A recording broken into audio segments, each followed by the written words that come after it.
Hello and welcome back to our channel. For today's video is how to use Google Calendar this 2023.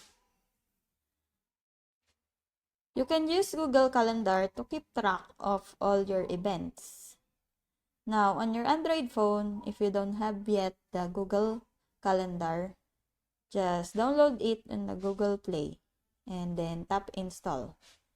Then right now, I'm going to open my Google Calendar. And make sure that you are signed in to your Google account.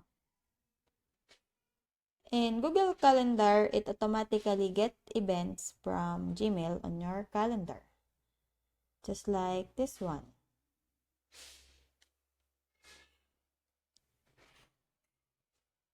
And there is also automatic dates on the holidays upcoming. You can also share your calendar with others.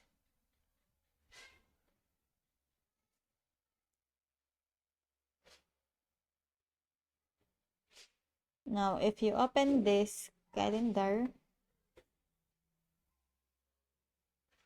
it says here's the details of the upcoming event.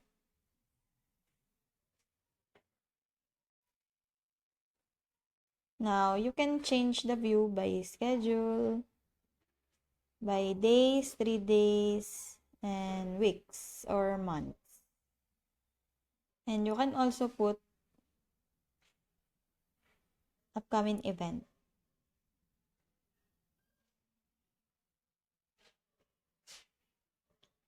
So that's it.